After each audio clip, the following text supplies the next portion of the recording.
Diyan na po kayo? Okay? Basahin po natin verses 1 to 3. Verses 1 to 3. 1 Timothy chapter 1, verses 1 to 3. Ready? Read.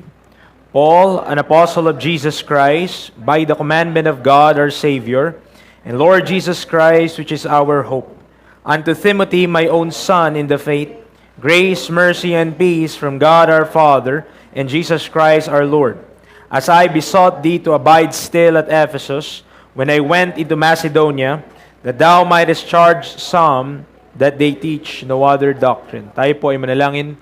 Manaming Diyos, salamat po sa pagkakataon na ito na kami po ay nagkatipon muli sa lugar po na ito upang ikaw, Panginoon, ay sambahin, maging makapakinig po ng iyong banal na salita.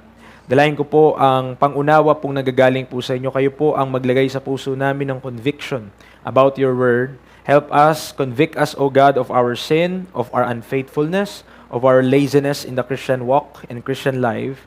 Nawa, Panginoon, makakita kami sa aming sarili ng change and growth as we go along and press along sa paglilingkod po namin sa inyo. Dalayan ko rin po na ipaunawa niyo po sa amin that our lives belong to Thee because Thou hast redeemed us from sin and from hell. Salamat po sa kabutihan mo sa aming lahat. And I pray, as your minister, please give me power and give me utterance as I speak your word. May I preach your word and nothing but your word this morning. In Christ's name we pray. Amen and amen. Tayo po ay makakaupo.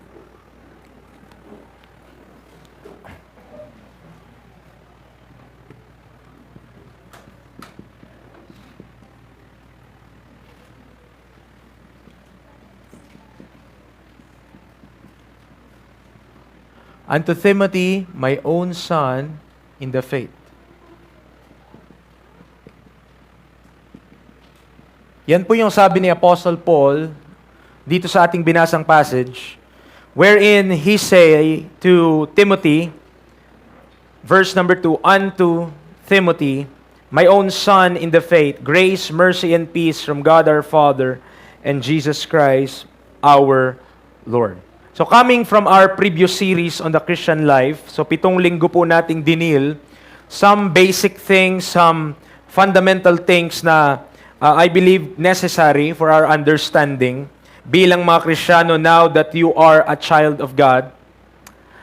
I hope na na-appreciate natin that we are in a church where biblical truth is preached. However, to be able to please the Lord, now that we are saved, we need a constant supply. Mga kapatid, kailangan natin ng pagkain, biblical, galing sa salita ng Diyos. That should be accompanied by sound doctrine as discussed. Sound doctrine ay hindi tumutukoy sa yung doktrina ng rapture, doktrina ng millennium, ng body of Christ. Sound doctrine is talking about the sound life na dapat tayo po bilang mga Kristiyano na niligtas ng Panginoon ay pinamumuhay natin based sa godliness. Ano po? Doctrine according to godliness. Else, mga kapatid, carnality will be the atmosphere of the congregation. Imagine, kung halimbawa na lamang sa Pilipinas, no? Dumarami ang tao, yet hindi natitrain yung mga bata. Okay? Walang training that is coming from the parents.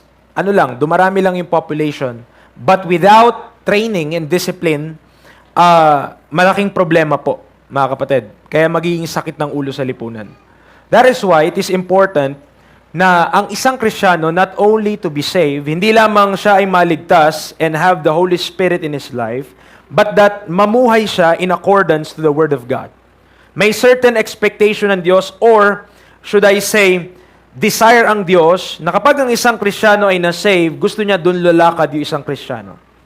It is not the Lord's will na magpanganak lang na maraming Kristiyano or to have more children of God at wala na silang gagawin or walang plano ang Diyos sa buhay nila. It is the Lord's will na kapag ang tao na ito ay na-save, maturuan ng salita ng Diyos at magagamit niya for His own purposes. Kaya necessary po to live in holiness and godliness, because in Romans 12, 1 and 2, sabi ni Apostle Paul, I beseech you therefore, brethren, by the mercies of God, that you present your bodies a living sacrifice, holy, acceptable unto God, which is your reasonable service. So ang reasonable service po ay yung buhay natin, yung katawan natin na ipapagamit natin sa Panginoon ngayong tayo ay ligtas na. Nakikipag-usap po ba ako sa mga saved?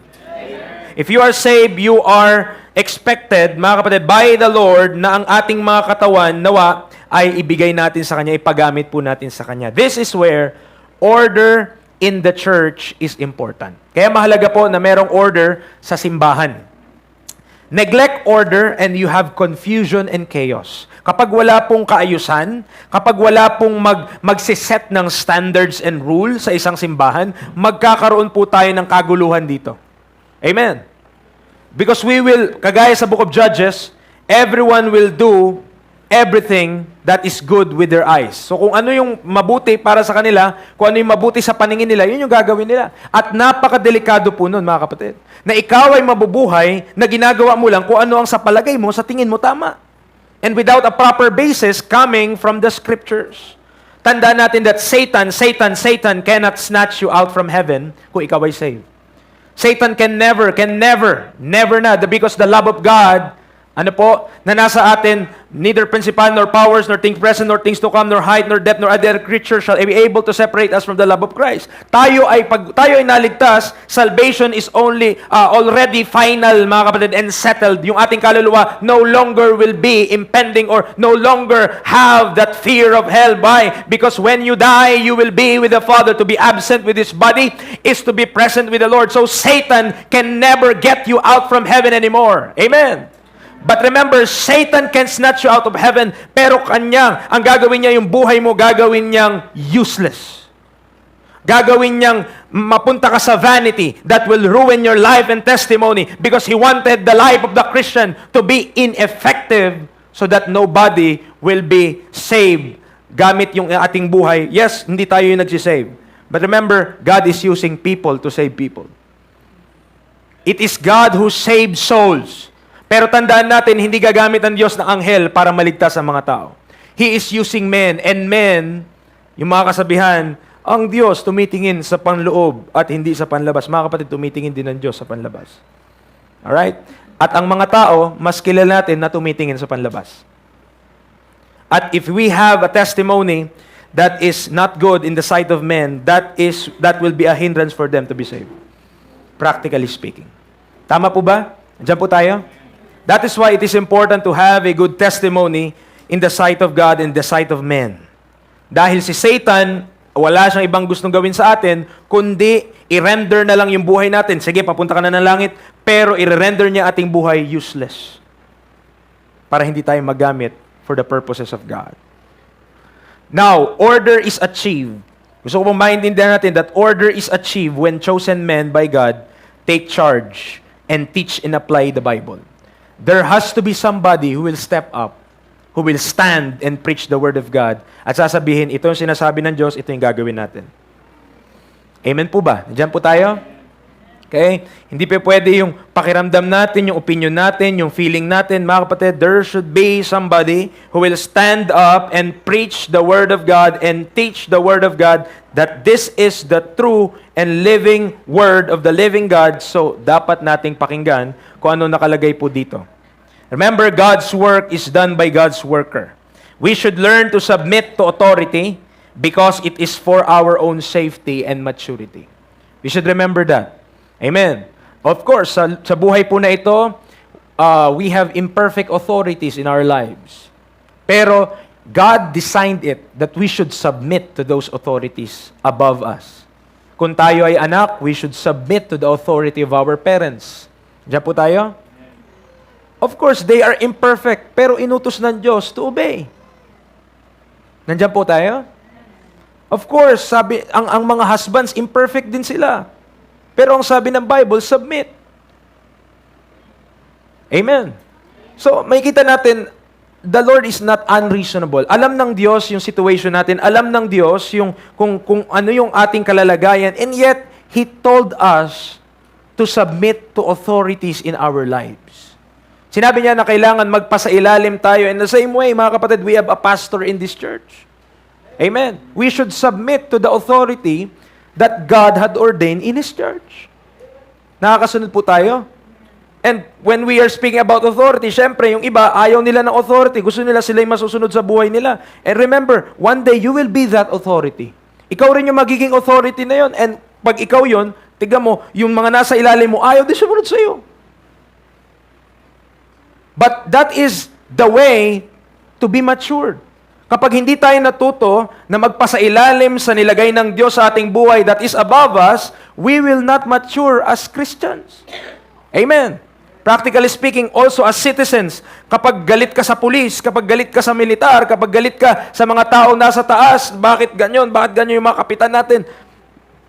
When we don't learn how to submit to authorities, delikado po. Okay? It is for our own safety and maturity that we submit to authorities. Andiyan po tayo?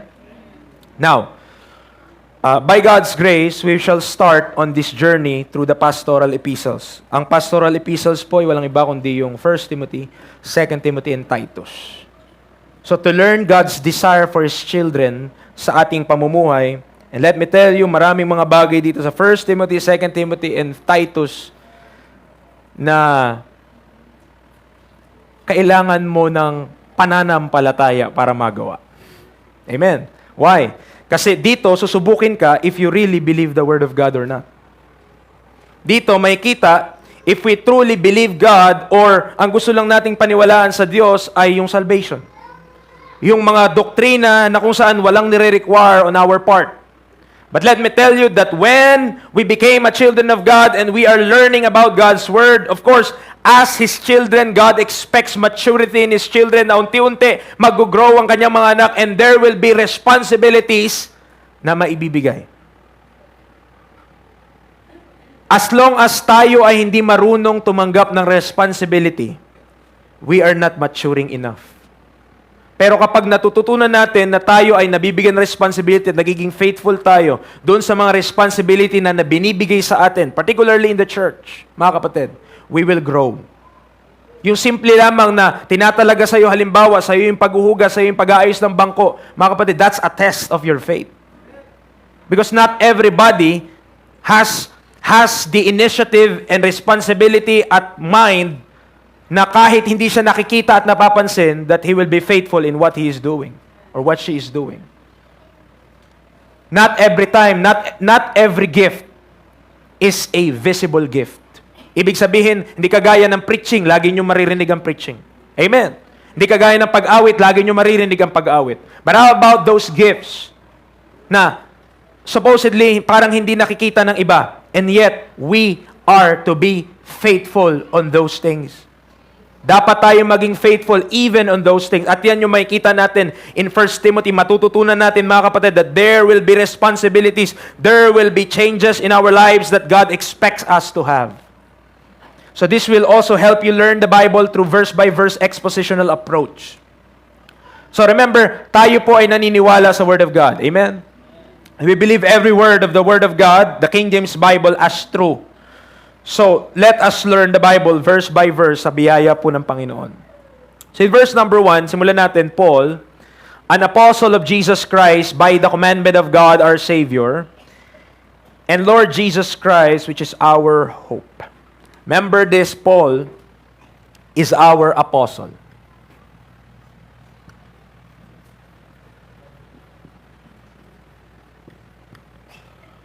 Paul is our apostle. Romans chapter 11, verse 13. Romans chapter 11, verse number 13. Now, we should understand na we are not worshiping Paul. Diyan po kayo? Kagaya ng si Moses when he stood up for the nation of Israel at binibigay niya yung law to that nation, they are not worshiping Moses when they obey Moses.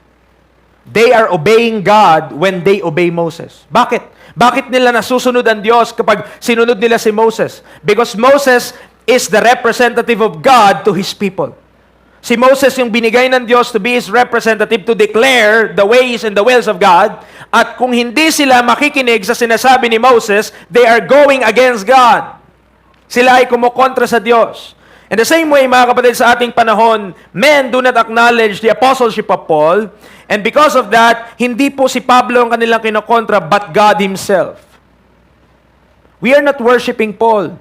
He's like Moses. Kagaya lang siya ni Moses that is an instrument of God na tinalaga ng Diyos. Minsan siya yung nasisisi, pero ang Diyos po ang naglagay sa kanya sa ministry.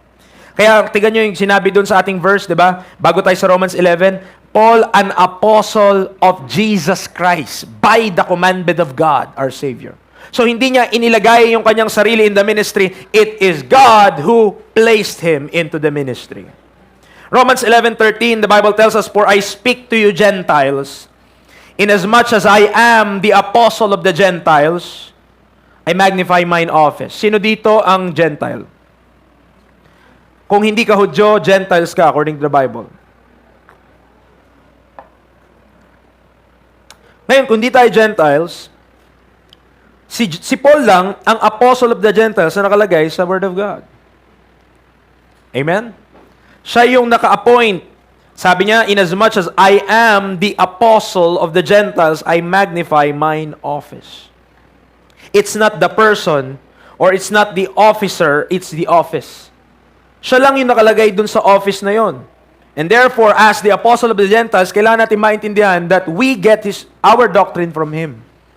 Makuha natin yung ating doktrina galing sa Kanya dahil sila Peter, sila James, sila Andrew, sila Matthew, at the whole bunch of the 12 apostles during the earthly ministry of the Lord Jesus Christ is the disciples to the nation of Israel. Our apostles to the nation of Israel. But our apostle Paul is our apostle because we are Gentiles. How about, sabihin natin, maring meron dito, may konti, 1% Hudyo ka. Kasi ang dami na nun dami ng sanga-sanga sa genealogy. Maring, meron ka pa ring dugong Hudyo. Sabihin na lang natin, Hudyo ka. Okay, na nakikinig ngayon. According pa rin sa salita ng Diyos in Romans 3:9, sabi ng Bible, Romans 3:9, "What then? Are we better than they? No, in no wise. For we have before proved both Jews and Gentiles that they are all under sin." O, Hudyo ka? Sige, kung Hudyo ka, ayaw mo maniwala na hintil ka, Hudyo ka, pero lahat tayo nasa ilalim ng kasalanan. We're all under sin. In Romans 11:32, Romans chapter 11 verse 32, listen to this wonderful statement by the Word of God. Ang sabi niya, "For God had concluded them all in unbelief, that He might have mercy upon all." Di po ba salamat sa Panginoon? Yes, merong mataas na standing a nation of Israel before, but because of unbelief, pinantay niya na kahit ang isang Hudyo na kanyang pinili, kapantay ng mga hintil na walang pagkakilala sa Diyos noon. Hindi po tayo covenant people of God. We are the church, which is Christ's body, and Paul is our teacher and apostle. Amen. So we should acknowledge that. Mahalaga po na maintindihan that the apostle Paul is our apostle because he is the apostle of the Gentiles.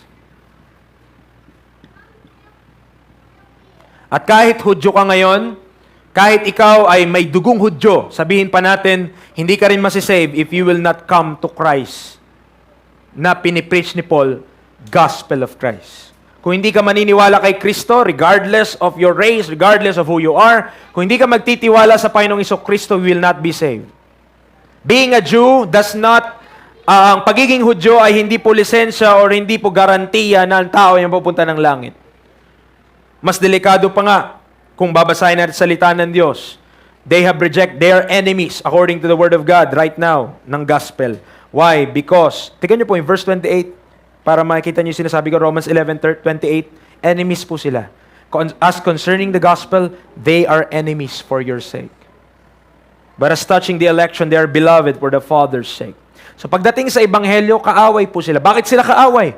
Sapagkat hindi nila pinaniniwalaan ang gospel. Because in the first place, the person who died on the cross, di nila pinaniniwalaan that He is the Son of God. Nandiyan po kayo? Kung dun pa lang sa unang hakbang, sa kung sino si Kristo, hindi mo na papaniwalaan. Kung di mo napapaniwalaan kung sino si Kristo, paano ka pa maniniwala sa ginawa niya para sa'yo? And yun yung dilemma ng mga Hudyo. Pero salamat dahil may mga nasa-save dong pong Hudyo sa panahon natin ngayon. Amen. Meron po. Meron because the gospel is the power of God unto salvation to everyone that believe it. And based on the reports, yung iba, kaya nasa-save, yung mga Jew na nasa-save, ang ginagamit sa kanila na pang-share, Isaiah 53. Wherein pinakita doon how yung branch and how the Messiah will suffer. At walang ibang parallel yun in application but what Jesus Christ went through on that cross sa Calvary. So, merong mga nasi-save, but not much. Okay? So, dito, balik tayo sa ating text, 1 Timothy chapter 1. Nakita natin, it is our apostle. Pero I want you to realize, meron lamang po tayong 66 books in the Bible. The Bible is a compilation of books and it is 66 only. Imagine, dalawang libro or dalawang letter sa Word of God written unto you personally.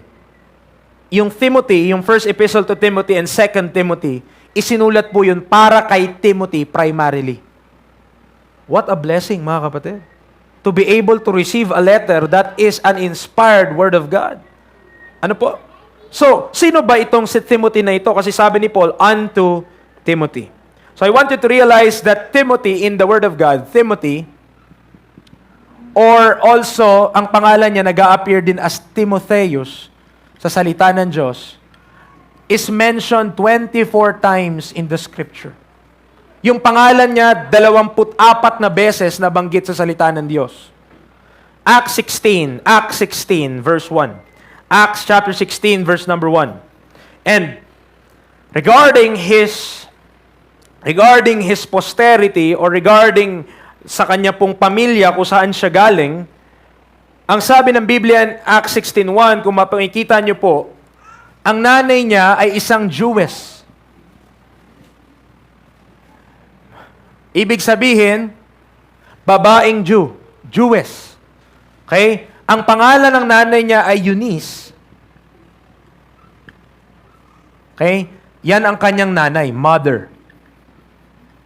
Ang kanyang tatay ay Greek. Ibig sabihin, Gentile po, mga kapatid. Hindi Hudyo ang kanyang tatay. Hindi natin alam bakit napangasawa ng nanay niyang Hudyo, ang tatay niyang Griego. Okay? But his father was a Greek. Sa isang account sa 2 Timothy, matututunan mo that not only his mother was Jewish, but his grandmother, also a believer, ang pangalan Lois. Okay? Kaya may nagpapangalan ng Eunice Lois. Dahil doon. So, Jewish, ibig sabihin, Hudyo yung nanay niya, ni Timothy, ang tatay niya, Griego, Gentile, ang lola niya, ay si Lois, and both yung kanyang nanay at kanyang lola, mananampalataya. They are both believers. Okay? Parehas po silang mananampalataya.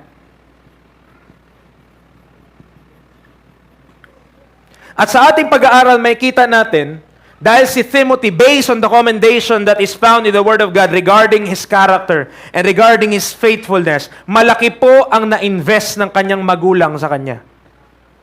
Malaki po ang kinalaman ng kanyang magulang kung bakit siya naging si Timothy, Paul's son in the faith. Kung paano siya ay ginamit ng Panginoon sa Bible and sa time wherein siya ay nabuhay, it's because even though maaring ang kanyang tatay ay hindi mananampalataya, pero meron siyang nanay na mananampalataya at lola na mananampalataya. Nandiyan po kayo? Are you listening? Now, based sa kung paano tayo pinalaki, based sa kung paano tayo, yung upbringing natin bilang tao, may epekto yun eh. May epekto yun sa kung sino ka, magiging sino ka. Pero, I believe Timothy, meron din siyang hindrance sa kanyang pamilya. Pero makikita natin, hindi iyon naging hadlang para hindi siya magamit ng Panginoon. Amen.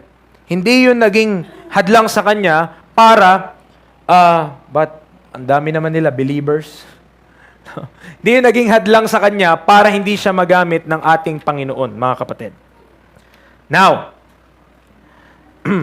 para makita niyo 2 Timothy 1, para makita niyo yung sinasabi ko kung saan nanggaling yung pangalan ng kanyang nanay, hindi po yan invento Sa Bible nga pala, ang mga pinangalanan lang na anghel ay sila Lucifer, Michael, Gabriel, yung iba invento na. Dahil wala naman sa Word of God. Na po?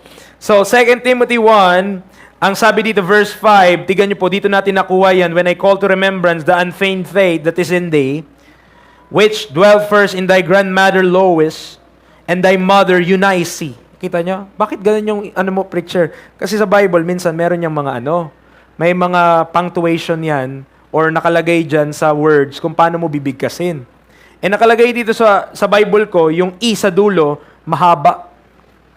Long yun long E. O, edi paano yun bigkasin? Eunice. O, diba? Ganun, para medyo social. But, hindi yun yung bakit natin binasa to. Pero makita nyo, grandmother niya ay sino? Lois, kasi dito, long. At kanyang nanay, Eunice, and I am persuaded that in thee also. Ang binabanggit lang lagi ni Paul, yung kanyang nanay, saka yung kanyang lola, Maring simply because ang kanya talagang tatay, unbeliever. Unbeliever yung tatay niya. Kasi nga Greek Griego, Hentil po yung tatay niya. Hindi naman kagaya nila na Hudyo, na believers according to the Word of God. Now, Acts 14, mga kapatid, dito po may kita natin how the history, paano magiging kasama nila Apostle Paul, how did this happen? Paano siya naging included in Paul's group in the missionary journey of the Apostle Paul? In Acts 14, one time in verse number 1, nanggaling si Paul dito sa Iconium, but because of verse number 2, unbelieving Jews, nasa Acts 14 po ako, because of the unbelieving Jews, yung mga hindi naniniwalang mga Hudyo, ay kinailangan na umalis sila doon sa Iconium, in verse number 5, dahil babatuhin na po sila. Okay? Babatuhin na sila to stone them. Now, verse number 6, dahil nalaman nila yung plano na yon, umalis sila mula doon. At dumating sila in verse number 6, Lystra and Derbe. Hindi po yan panabong na manok. Okay? Lugar yan. Okay? Lystra and Derbe. At itong lugar na to, cities of Lycaonia and unto the region that light round about it. So umalis sila from Iconium, dumating sila sa Lystra and Derbe, and look at the Bible in verse number 7, what they did. Anong ginawa nila? Anong ginawa nila sa lugar na yon? And there, they preach the gospel. Amen. Yun lang naman gagawin natin Whenever or if ever darating tayo sa isang lugar, wala tayong ibang i-preach kundi ang ebanghelyo. At yun yung pinreach ni Paul and Barnabas during this time. And dito po sa Lystra, kung mapapansin nyo po yung istorya dito in verse number 8, we will not read this for the sake of time, lahat ng ito. Verse 8 pababa, meron pong kagaya nung pinagaling ni Peter yung isang lumpo. Ganon din yung nangyari kay Paul. There was a crippled man. At pinagaling niya itong crippled man na to sa Lystra. Nakalakad, mga kaibigan, mga kapatid. And because of this, the people, parang ang tingin nila kay Apostle Paul at kay Barnabas, mga Diyos. Ito po, intindihin natin. When Paul preach the gospel to every region, nung umalis siya sa Jerusalem or sa Antioch, pumunta siya sa mga iba't ibang lugar doon sa Asia Minor. He is not preaching to people aside sa synagogue. Sa synagogue kasi pag pumasok siya, mga Hudyo yung nandun. Believing na yon, naniniwala sa tunay na Diyos yon. So ang kailangan niya na lang i-present, who is Christ. Tama, that Christ really is the Son of God. Pero, paano yung mga Gentiles na nandoon sa lugar na yon? Kailangan i-deal ni Paul yung idolatry ng mga tao na yun. Kasi hindi pwede na maniniwala sila sa gospel while believing their idols. You cannot have that. That's why he is preaching repentance toward God and faith toward our Lord Jesus Christ. Kailangan nila mag-repent from those idols at makilala nila ang tunay na Diyos. Nandiyan na po kayo. That's why in religion, hindi mo pa pwedeng patanggapin lang yan kay Kristo agad-agad. Kailangan madil mo that they are in the wrong religion and they are serving a wrong God and they must acknowledge the true and living God that the Bible tells us that He is. Amen. Yun yung nangyayari dito. So, si Apostle Paul, napagaling niya itong tao na to, ang mukha silang, ang tingin sa kanya, siya si Mercurius. Ang tingin kay Barnabas, siya si Jupiter or si Zeus. Kita nyo, ganun yung pagkakilala sa kanila. So, sasambahin na sila ng mga tao, mga kapatid. Pero tignan nyo yung speech ni Paul. May speech si Paul. Verse 15. Kasi, tignan nyo, para makita nyo yung sinasabi ko, verse 13, magsasacrifice na sila. Would have done sacrifice with the people dahil doon sa miracle na nakita nila. Dahil ang akala nila, mga Diyos itong mga ito. Verse 15, but let me tell you, ito yung sabi ni Apostle Paul sa mga tao na to, Sirs, why do you these things? Bakit nyo ginagawa itong mga bagay na to? We also are men of like passions unto you. Kapares nyo lang kami with you. And preach unto you that ye should turn from these vanities unto the living God, which made heaven and earth and the sea and all that things that are therein. Could you amen to that? Naniniwala ba kayo ng lahat ng bagay ay galing sa Diyos at lahat ng iyon ay galing sa Diyos? Verse 16, who in time past, sabi ni Paul, suffered all nations to walk in their own ways. Nevertheless, He left not Himself without witness. So hindi po nag-iwan ng Diyos ng witness sa kanyang sarili. In that verse number 17, He did good and gave us rain from heaven and fruitful seasons, filling our hearts with food and gladness. Hindi ba totoo yan? Nung hindi pa tayo saved, good naman na ang Diyos sa atin Even though we are not saved, mga kaibigan, mga kapatid, God is already good in every man. Yes, may hirap ng buhay. Yes, may mga pagkakataon na hindi po maganda ang nangyayari. Pero God left Himself without witness in that, in verse number 17, He did good. Hindi porket hindi sumasamba sa Diyos ang lahat ng mga bansa during yung Israel ay pinili niya na hindi na umuulan sa ibang lugar. Pinaulanan pa rin sila ng Diyos. Why? Ang rain po sa Bible, it is a blessing, mga kapatid. Dahil kapag hindi umulan, ang mga tinanim mo ay hindi tutubo. So kung walang tutubong pananim, walang kakainin ng iyong pamilya, magugutom kayo. Nandiyan po kayo? That is why it is God's goodness that even though these people might be evil because they are serving these idols and these vanities, and yet God is good in them in that He did not withhold rain and He gave them food na nagbe-bless sa kanilang mga hearts. Kaya nga tayo, sobra nating lulusog. Amen. Filling our hearts with food and gladness. That's a good verse. Pwede nyo sa uluhin. Amen. Filling our hearts with food and gladness. Emphasis on the food. Okay. So, yun po, verse 18, pero they scarce restrained they the people and they had not done sacrifice unto them. Now, in that area, Lystra and Derbe, kaya po natin binasa po iyon. Dahil pag pumunta ka ng Acts 16:1, doon po disciple si Timothy. Acts 16:1, then came he to Derbe and Lystra. Ibig sabihin, nanggaling na siya sa lugar na yun. In Acts 14, umalis si Paul doon, yet, pagbalik niya, there is, behold, a certain disciple was there, named Timotheus, the son of a certain woman, which was a Jewess and believed, but his father was a Greek. Nakita po natin? So, naging disciple po si Timothy doon sa lugar na yon ng Derbe and Lystra. Acts 15, tataas ka lang, di ka na po lilipat ng page, 39 lang Verse 39, si Barnabas po yung kasama ni Paul sa Acts 14. Pero, dumating sa point na sila po ay, both ministers of God, nagkaroon lang sila ng problema. Di sila nagkaintindihan. O nagkaroon sila ng problema na so sharp. Kasi si Paul, ang sabi ni Barnabas, isama natin si John Mark. Ang sabi ni Paul, wag nating isama yan, iniwan tayo niyan Alam niyo yun?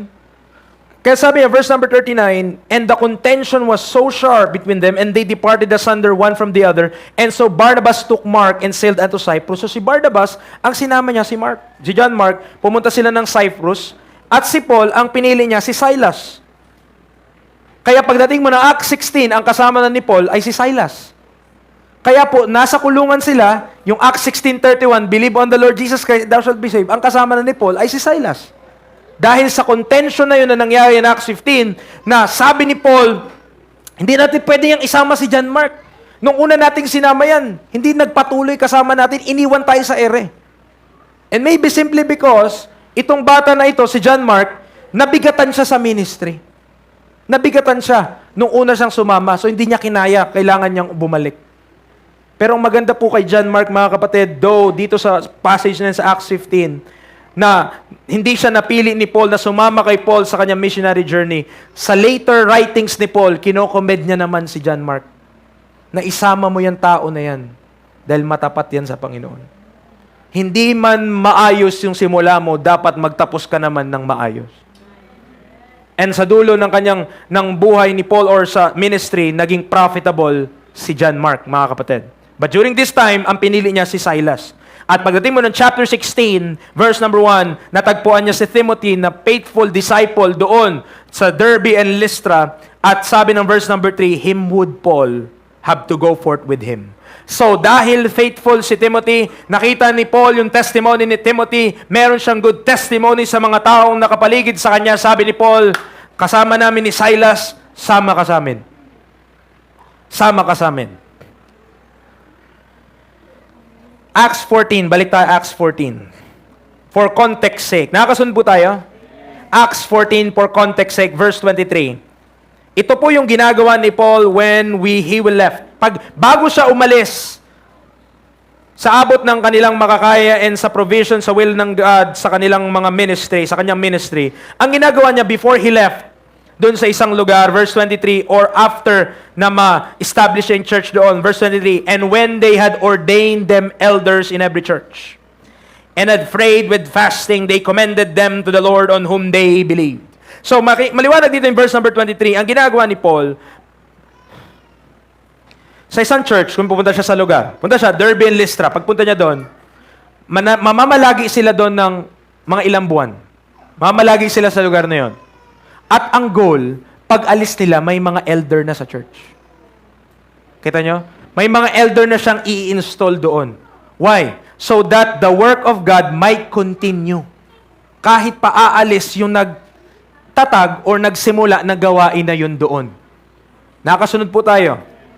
So when he left those elders, nung iniwan niya yung mga elders na yun doon, sa lugar po na yun, mga kapatid, I believe those are the people also that helped Timothy sa kanyang pananampalataya. Nakatulong din sa kanya kasi nandoon siya sa lugar na yun, sa area na yun. Okay. Chapter 16, balik tayo doon, verse 2. Dito yung patunay na si Timothy, hindi lamang siya ordinaryong young people. Yes, he is a youth and he is a young people. Pero, may kita niyo verse number 2, he is well reported of by the brethren that were at Lystra and Iconium. Meron siyang mabuting testimony. Well reported siya. Hindi natin alam baka sumasama rin siya sa mga gawain sa Iconium, pupunta rin siya ng Derbe, pupunta rin siya ng Lystra, at nagagamit siya ng Lord dun sa gawain ng Panginoon. So well reported po yung batang ito. He is well reported. Alright? So, ang gusto ko makuha natin, kahit po siya ay youth during Acts 16, hindi yun napigilan siya na maging able disciple. Disciple na siya, yata yung age. Na si Paul, in verse number 3, na please, na isama siya sa journey niya. Remember, sa Acts 15, ayaw na isama ni Paul si John Mark. Dahil, nung first time na sinama niya si John Mark, iniwanan siya. Iniwanan sila. Pero si Paul, nakakita siya, dahil he's the apostle of God, he's the apostle of Christ. Nakita niyo itong bata na to, na dahil din sa pagpapalaki ng kanyang nanay at lola. Diyan po kayo? Pagpapalaki ng kanyang nanay at lola, na naturuan siya sa pananampalataya yung Old Testament scripture na turo sa kanya. Kasi wala pa namang Bible noon na Matthew to Revelation eh. Yung scriptures noon, Old Testament pa lang. Naidala siya noon patungo kay Kristo Jesus. And because of that, mga kapatid, that enables him na sumama kay Apostle Paul to preach the Word of God anywhere kung saan man sila mapadpad na ipangaral ang salita ng Diyos. Di po ba? Nakita nyo, ang note ko dito, 1 Corinthians 7 eh. Tignan nyo po. Ang note ko dito ay 1 Corinthians 7. Why? Bakit doon ka magpupunta, preacher? Tignan mo yung sinabi ng Bible. Verse number 32. 1 Corinthians 7:32. Kasi sabi ng Bible in 1 Corinthians 7:32, and I believe ito yung nangyari kay Timothy, mga kapatid. But I would have you without carefulness. He that is unmarried careth for the things that belong to the Lord, how he may please the Lord. What happened to Timothy? At a young age, because of the upbringing that he received also from his parents, because of his own faith, he became a disciple under Lystra and Derbe, dun sa lugar na yon where Paul went on the first time. Pero pagbalik niya ng chapter 16, nung bumalik siya sa lugar na yon, he saw a young man that he could bring with him to join him in the work of God. Dahil tong bata na to, natutunan niya, I believe this, na ang buhay niya is not for himself, but unto him which died and rose again. Na-acknowledge siya sa kanyang buhay, my life does not belong to me. It belong to him. Amen. Let me tell you, mga kapatid, especially sa ating mga young people dito sa church, your life does not belong to you. It belongs to God. Mga magulang, I beseech you, please, kung meron po kayong desire sa inyong mga anak, please, desire that they will live for Jesus Christ. Because if your desire to them is to be successful in business, to be successful in their careers, to be successful in education, what is that kung ang buhay nila masasayang at mapapariwara? What is success in the world? What is success in this world kung ang kanilang buhay, in the end, will not be lived for Jesus Christ? What is that success? Wala lang ang buhay masasayang. Yes, maaring magkaroon tayo ng maraming pera. Yes, maaring magkaroon tayo ng maraming ari-arian. But to what cost?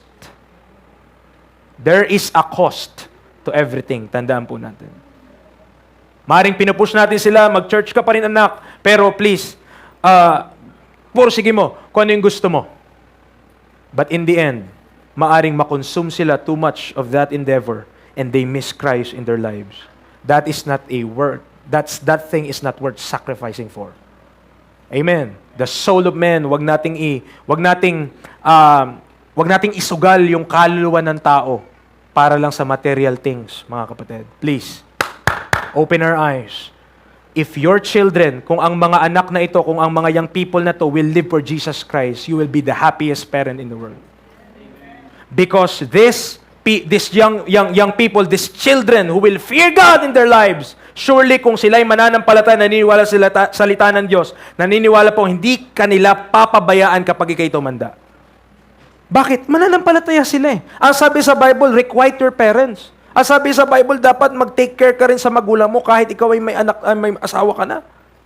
So, hindi tayo lugi. Kung ang ating desire is for these people, pang itong mga young people na ito, they will be serious with the Word of God. Hindi ka malulugi, mga kapatid.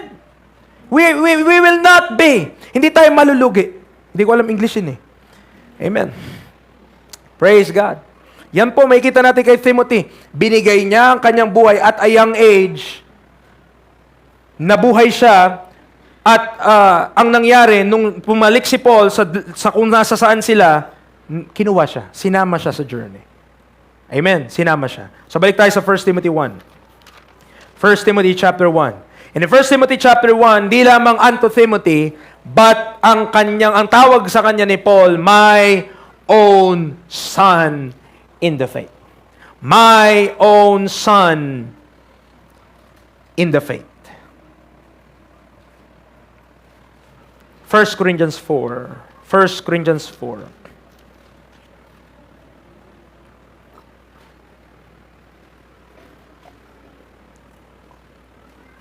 Verse 15. 1 Corinthians 4, verse 15. Sabi ni Paul, for though ye have 10,000 instructors in Christ, yet have ye not many fathers. For in Christ Jesus, I have begotten you through the gospel. So, practically speaking, kaya nga nasasabi natin minsan, ama ko sa pananampalataya, di ba? Father in the faith ko, ganyan. Ibig sabihin kasi, yun yung nag-lead sa'yo kay Kristo. Yun yung nagpakilala sa'yo kay Kristo Jesus. Yun yung nagturo sa'yo early on sa buhay Kristiyano mo or even nag-akay sa'yo sa Panginoon. So you could say, that is my father in the faith. But the Apostle Paul, talagang declaratively sabi niya, Timothy was my own son in the faith. Grabe yung ano niya, yung pagkaka-claim niya. Ano po? At ano ang ginagawa ng isang tatay? Ephesians chapter 6. Ano po ang ginagawa ng isang tatay? Bilang tatay ng pananampalataya si Paul kay Timothy, kagaya ng tatay na itong ginagawa niya sa kanyang anak, Ephesians 6:4, ang sabi niya, and ye fathers, Ephesians chapter 6 verse 4, ang instruction ni Paul sa mga tatay, provoke not your children to wrath, but bring them up in the nurture and admonition of the Lord. So, dalawang word, mga kapatid, nurture and admonition.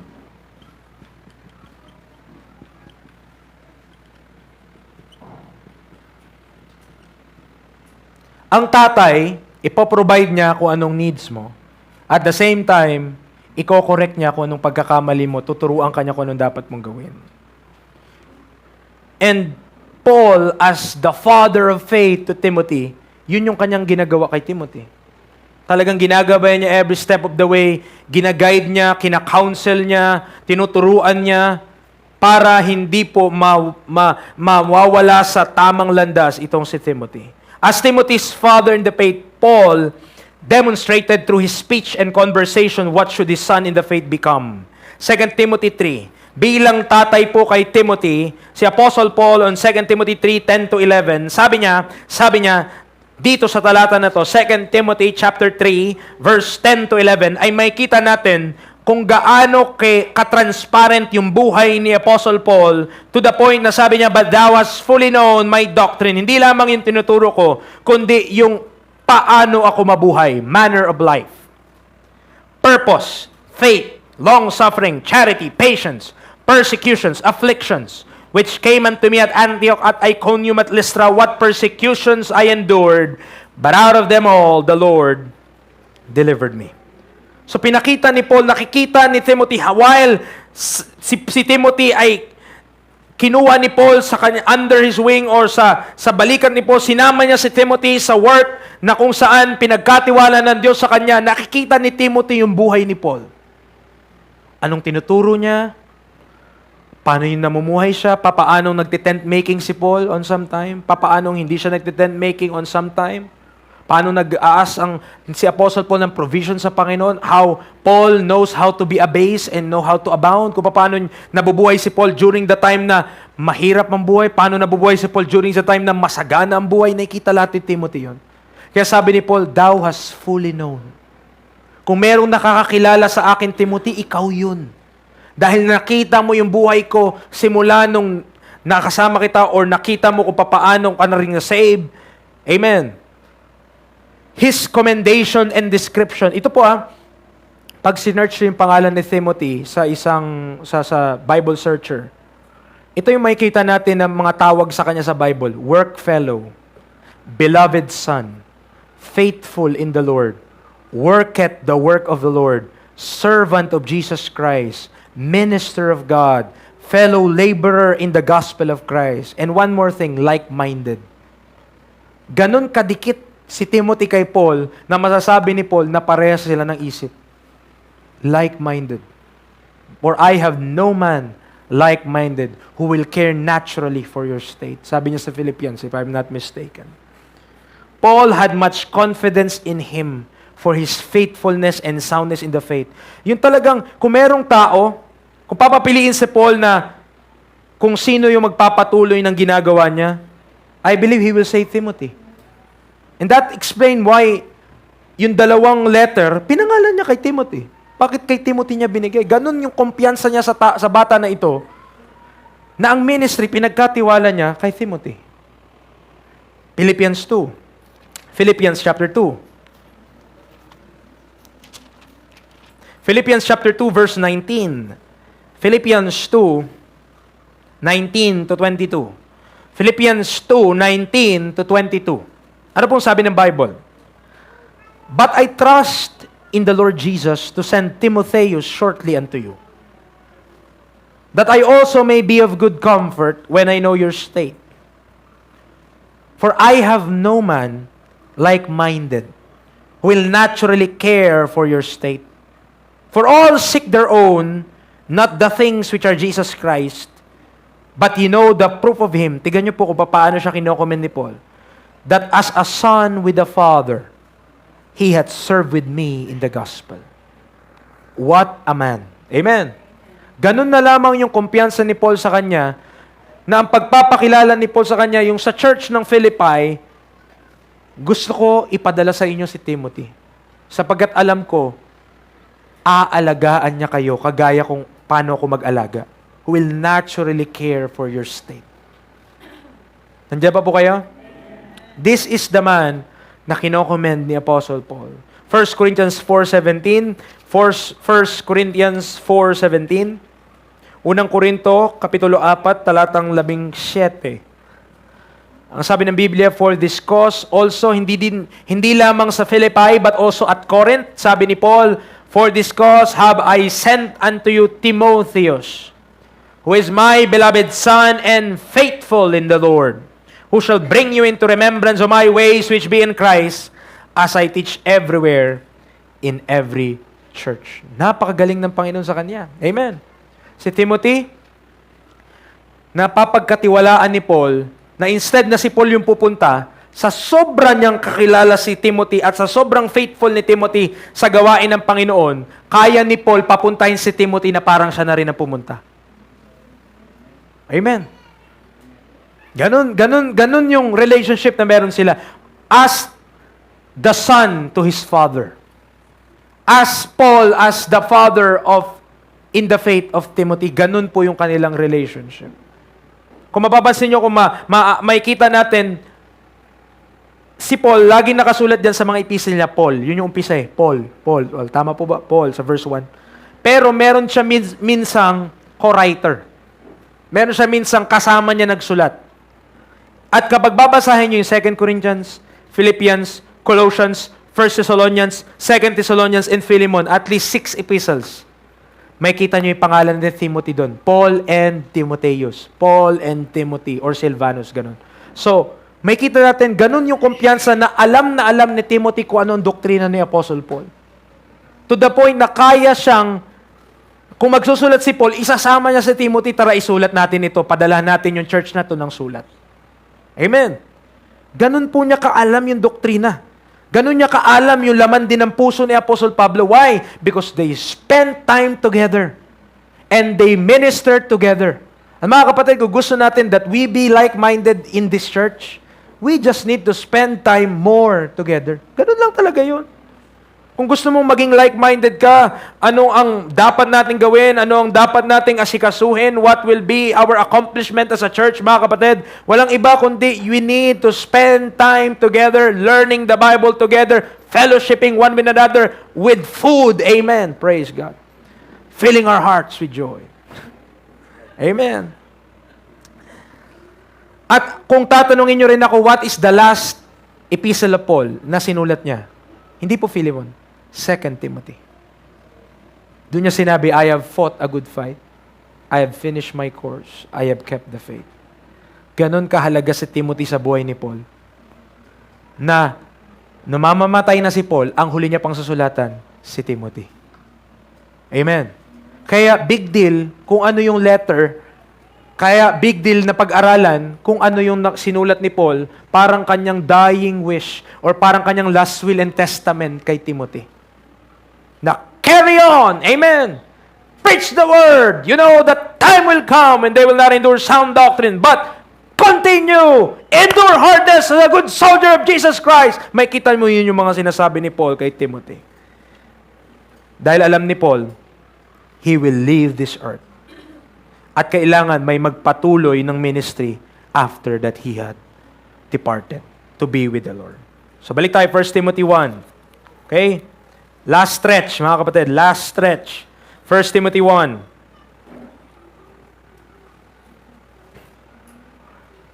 I want you to notice not only kung sino yung nagsulat, Paul, not only kung sino yung recipient, Timothy, his own son in the faith, but also the circumstances kung papaano at ano yung surrounding context kung bakit isinulat ni Paul yung epistle na ito kay Timothy. Because in verse number 3, Paul besought Timothy to abide still at Ephesus. Nakiusap siya kay Timothy na manatili sa Ephesus. When he went into Macedonia, that thou mightest charge some that they teach no other doctrine. Now, Ephesus, mga kapatid, meron tayong epistle ng Ephesians, tama? Yun yung lugar ng Ephesus. Yun yung mga mananampalataya sa Ephesus na sinulatan din ni Apostle Paul. But, ang sabi ng goturkey.com, so kung magsa-search kayo, ano ba yung Ephesus? Ano bang syudad yun? Ano bang meron doon?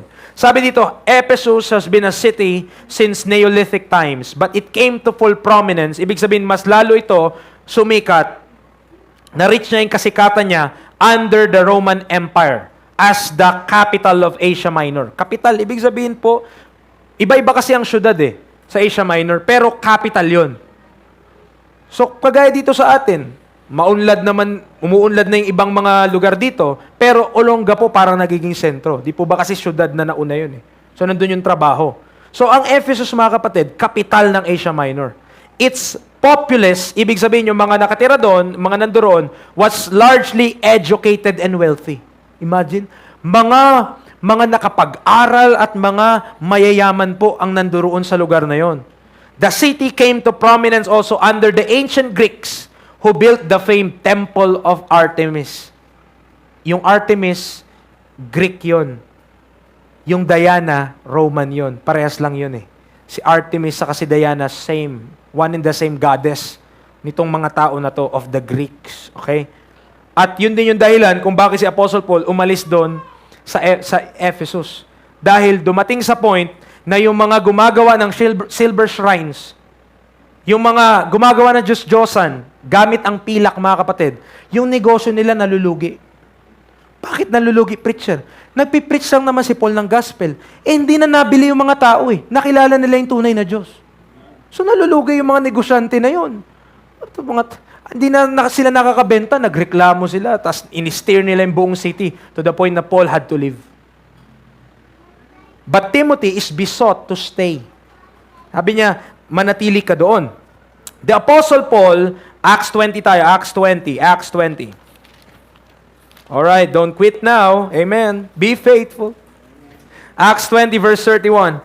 Acts 20 verse 31.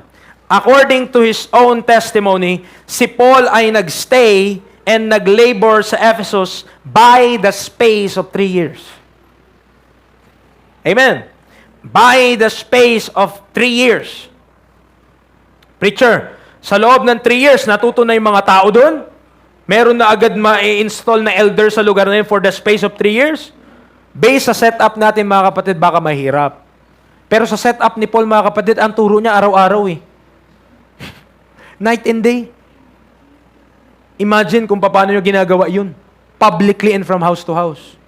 So possible, kasi daily.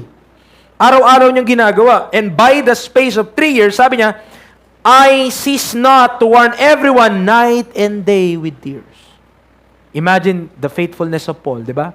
At kasama si Timothy during those times. Kasama niya si Timothy na nag-labor doon. Verse 20, makikita natin dito pa rin sa Acts 20, verse 20. Makikita mo how he kept back nothing that was profitable unto them.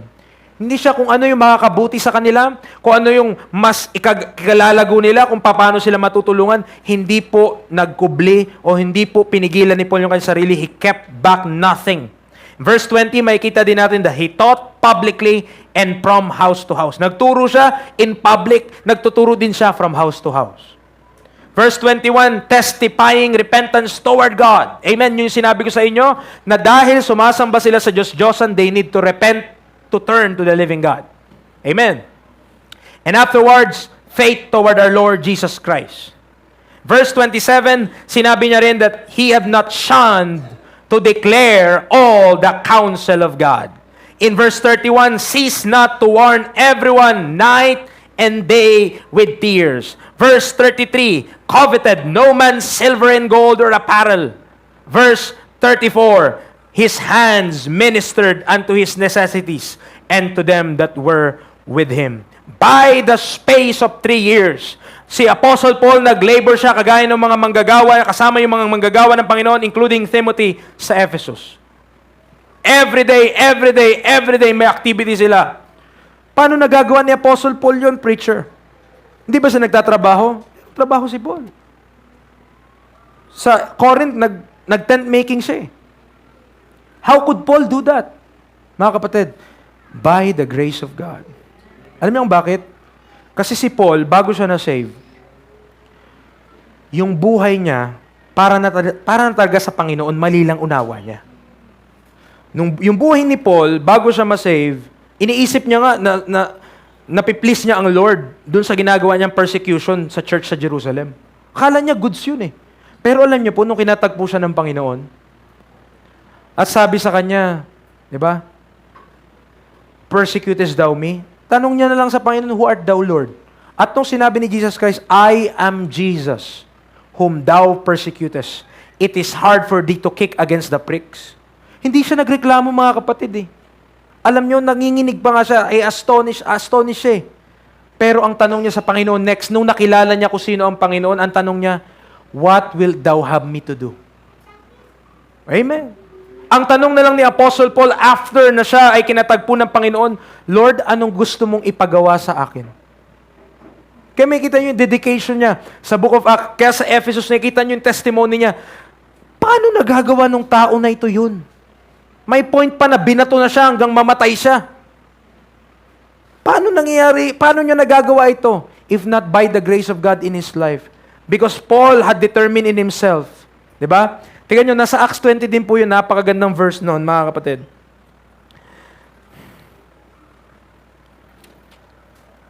Okay, kung makikita nyo yung, but none of these things move me. Neither count I my life dear. Verse 24. Tingnan nyo po, but none of these things move me. Neither count I my life dear unto myself, so that I might finish my course with joy, and the ministry which I have received of the Lord Jesus, to testify the gospel of the grace of God. Paul determined in his life na ang kanyang buhay hindi mahalaga sa kanya, kundi kung ano yung pinapagawa ng Diyos sa kanya, yun yung kanyang gagawin. That is his life. Nilayo niya sa kanyang buhay that it is no longer I, but Christ. Hindi na ako, hindi na yung kagustuhan ko, hindi na yung pangarap ko, kundi si Kristo. I count all things but loss for the excellency of the knowledge of Christ Jesus my Lord, of whom I have suffered the loss of all things, and to count them but down, that I may win Christ. That is how Paul views the ministry. Ganun niya tinitignan yung ministeryo ng Panginoon, that his life is not important anymore. But kung ano yung gustong ipagawa sa kanya ng Diyos, gagawin niya. By the space of 3 years, I cease not to warn every one of you night and day with tears. What a man. Amen. What a man of God. Now, hindi natin kayang pantayan si Paul. Remember this, hindi mo kayang pantayan si Paul. Hindi mo rin kayang gawin yung ginawa niya. He is the apostle of Jesus Christ. But what we could do is like Timothy, to follow in his footsteps. Na sundin kung ano yung kanilang ginagawa, na maging faithful sa Panginoon to the ministries na meron po tayo, mga kapatid, to testify the gospel of the grace of God. Now, nakita nyo, that's the background of the Ephesus. Concerned si Apostle Paul sa estado ng church na ito.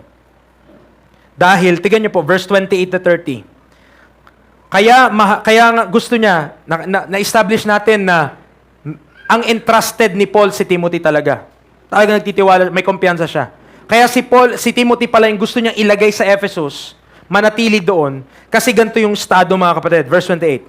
Take heed therefore unto yourselves and to all the flock, over the which the Holy Ghost hath made you overseers, to feed the church of God which he hath purchased with his own blood. For I know this, that after my departing, listen, pagkatapos umalis ni Paul, shall grievous wolves enter in among you, not sparing the flock. Pag alis niya, alam ni Paul, may mga lobo sa church na walang gagawin kundi i-devour yung mga souls ng mga tao. Verse 30, also of your own self shall men arise, speaking perverse things to draw away disciples after them.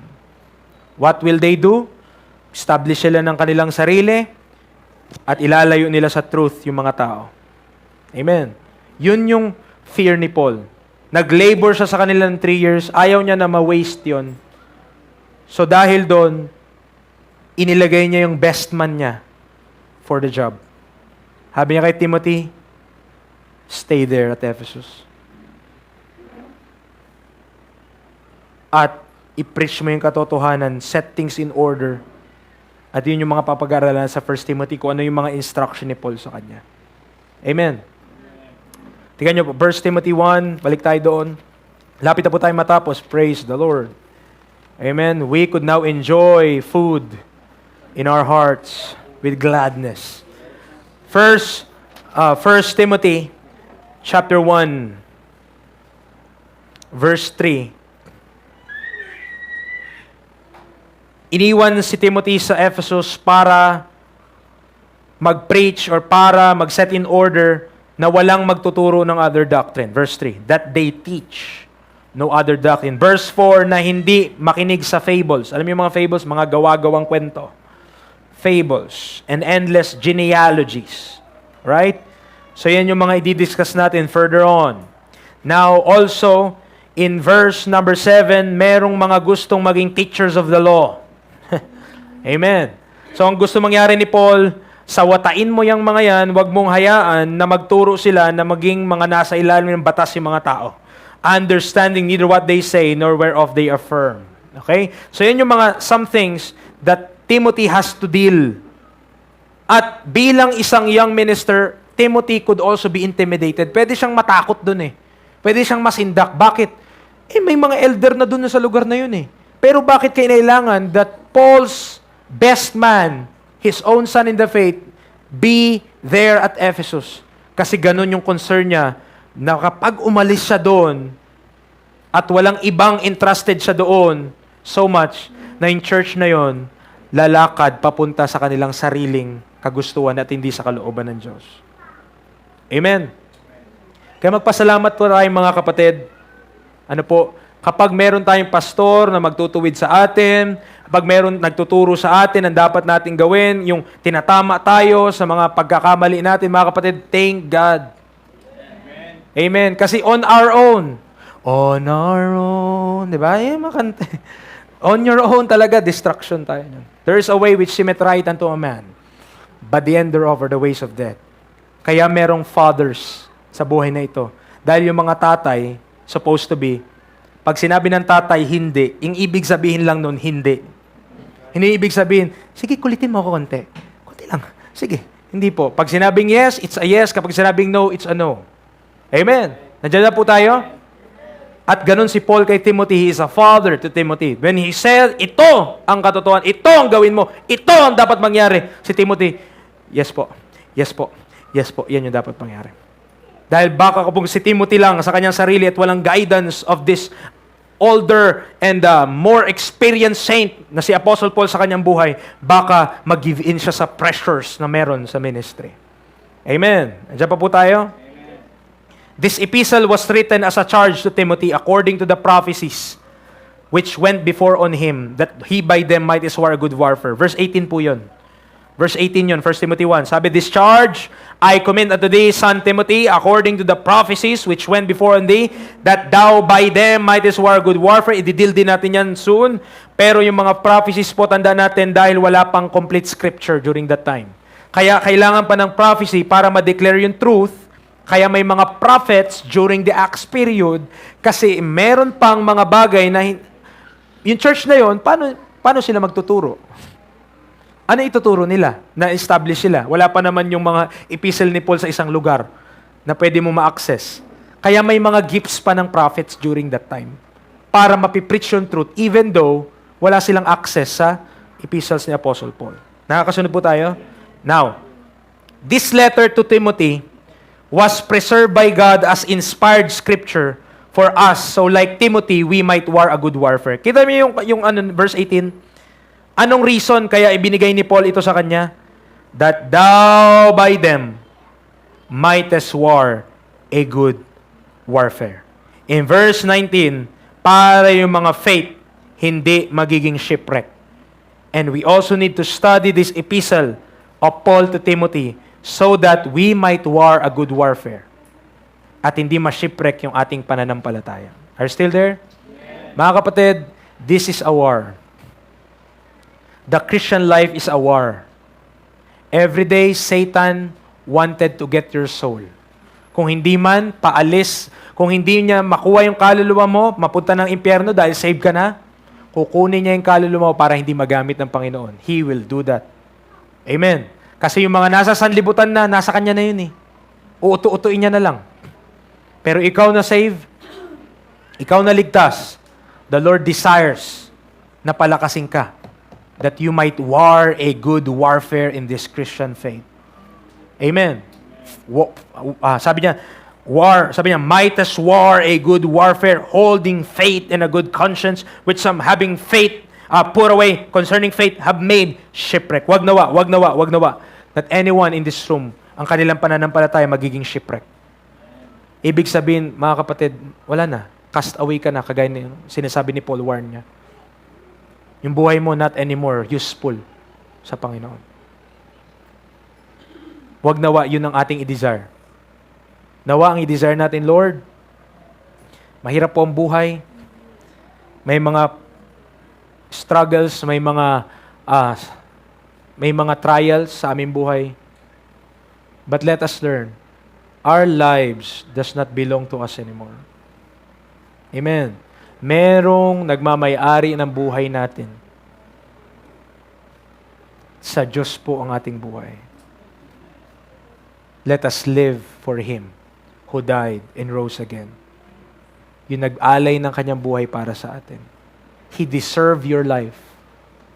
He deserved our life. Let us pray. Lord, salamat. Thank you for Timothy. Thank you for his example. Even though he's a youth, based sa Bible din, matututunan namin, hindi po yung naging hadlang para ang kanyang buhay maipagamit for your purposes. Yes, he is a youth in the eyes of this world, pero Paul have confidence in this young man that he will continue what Paul has started. And Lord, ganun din po sa aming panahon ngayon, Panginoon. Lord, these people who are listening to the Word of God, I hope, na yung kanilang pananampalataya ma-establish, that their walk in the Christian life ay hindi po mag-swerve, kundi we will walk in the truth, we will live in godliness and holiness. Yes, meron pong mga problems, struggles along the way, but we have a God who will help us, at meron kaming Diyos na kung saan we will please in this life. So Lord, teach us, help us, na kami po ay maging matapat para po kami makasunod po sa inyong kalooban. Help us enjoy this life because ang pinipili na namin, Panginoon, ay yung mga bagay mo and not the things of this world. But help also those who have struggles, those na may mga hindi pa pumabitawan sa kanilang mga sarili, those who have strongholds in their minds and hearts, those who have cares, too much cares, that they could not commit sa ministry, sa iyong work. Help them, Lord, to step a good step toward you, na makita nila yung value of living their lives for your purposes. Thank you for Timothy, for his example. Thank you for the Apostle Paul. Thank you for the Word of God this morning. In Christ's name we pray. Amen and amen.